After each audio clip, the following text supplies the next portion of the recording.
வணக்கம் நண்பர்களே, ஒரு வழியா நம்ம ராஜசேனா மாஸ் பர்ஃபார்மன்ஸ் பண்ணிட்டாங்க. என்னடா சொல்றேன்னு கேக்குறீங்களா? ஆமாங்க, கடைசி நேரத்துல டிரைவர் வந்துட்டு அவன் ஏசி டக்ல அடிச்சிருந்தான் பாத்தீங்களா, அந்த ஸ்ப்ரே அதை கண்டுபிடிச்சி இந்த கார் வேணான்னு டிரைவரை அடிச்சு துரத்திட்டு வேற வண்டியில கோர்ட்டுக்கு வந்துடுறாங்க.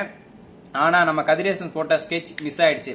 நம்ம மல்லி போட்ட ஸ்கெட்ச் மிஸ் ஆகுமா, பிசிறே தட்டாம மேட்டரை முடிச்சிட்டாங்க. ஆமாங்க, நம்மளோட பெரியம்மாவும் இன்னொருத்தரும் வேணும்னே சண்டை பிடிக்கிற நடு ரோட்ல நிக்க அந்த இடத்துல நம்ம ராஜேஸ்வரி தேவையெல்லாம் போய் என்ட்ரி ஆக, அதனால ராஜேஸ்வரி பிடிச்சி சண்டை போட்டு வம்பா இழுத்து அங்கேயே உட்கார வச்சிடறாங்க. ராஜேஸ்வரி ரஞ்சிதாவும் ஒரேடியா பர்மனண்டா. இதுக்கப்புறம் என்ன பண்றது ஏது பண்றது தெரியாம அவங்க முழிச்சிட்டு இருக்கு. இந்த டைம்ல தாங்க கோர்ட்ல கேஸ் போயிட்டு இருக்கு. அந்த இடத்துல நம்மளோட தேவசேனா சொல்றாங்க, திரு கதிரேசன் அவர்கள் நிறைய பேருக்கு வக்கீல் எல்லாருமே காசு கொடுத்து தன்னோட பணபலத்தால விலைக்கு வாங்குறாரு. அதுக்கான சாட்சி வந்து என்னையும் விலை பேசினாங்க, அதுக்கான வீடியோ ஆதாரத்தை நாங்க கிட்ட கொடுக்குறேன்னு சொல்லி கொடுக்குறாங்க. அதை பார்த்த உடனே நம்ம ஜட்ஜியை ஷாக் ஆயிடுறாங்க. ஆமாங்க, இப்படி ஒரு பக்கம் போயிட்டு இருக்க, இன்னொரு பக்கம் என்ன நடக்குதுன்னு பாத்தீங்கன்னா, என்னாச்சு ஏதாச்சுன்னு பாத்தீங்கன்னா நம்மளோட விஜய். ஆமாங்க, விஜய்க்கு எதிராக இவங்க போட்ட கேஸ் ஒரு பொய்யான கேஸ், இதுல நிறைய சூழ்ச்சி இருக்கு, மர்மம் இருக்கு, இதை தீர விசாரிக்கணும் அப்படின்னு சொல்லிட்டு சொல்றாங்க. இதெல்லாம் கேட்டோன்னே ஜட்ஜோ பர்மிஷன் கிராண்டட், சொல்லுங்க என்ன பண்ணணும்னு சொல்லி கேட்க, நம்ம தேவசேனா சொல்றாங்க, முக்கியமான ஐ விட்னஸ் ஆன நம்மளோட ரஞ்சிதாவை நான் விசாரிக்கணும், சோ ரஞ்சிதா வர சொல்லுங்க அப்படின்னு சொல்ல, ரஞ்சிதா ரஞ்சிதா ரஞ்சிதான்னு சொல்றாங்க.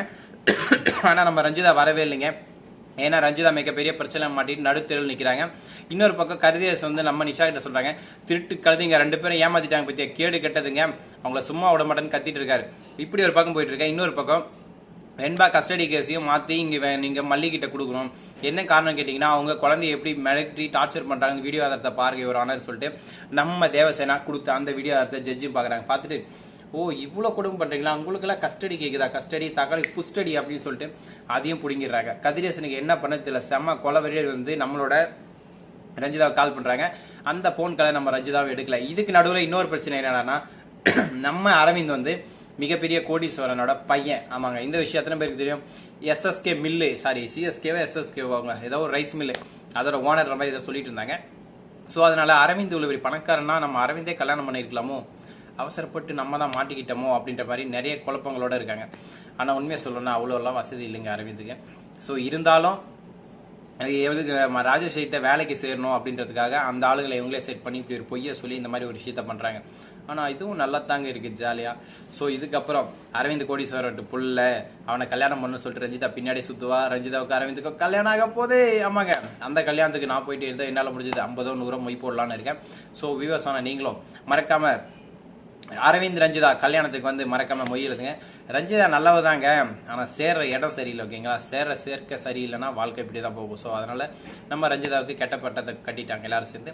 ஸோ இதுக்கப்புறம் என்ன நடக்க போகுது, ஏது நடக்க போகுது, விஜய் வெளியே வந்தாரா இல்லையா, வேற என்ன விறுவிறுப்பாக நடக்க போகுது அப்படின்ற ஒவ்வொரு விறுவிறுப்பான சுவாரஸ்யமான விஷயங்களும் அடுத்த வீடியோ நான் அப்லோட் பண்றேன். ஸோ என்னோட வீடியோ பிடிச்சிருந்தா மறக்காம சேம் சப்போர்ட் சப்ஸ்கிரைப் லைக் பண்ணுங்க. ஸோ இன்னைக்கு எங்க வீட்டில் என்னடா குழம்புன்னு கேட்குறீங்களா? இங்க பாருங்க, இப்போ பார்க்க போறோம். இதுதான் நம்ம வீட்டு குழம்பு. இப்போ தான் வச்சுட்டு போனேன். ஸோ இதுக்கப்புறம் மிளகாத்தூள்லாம் கொட்டி கலக்கும்.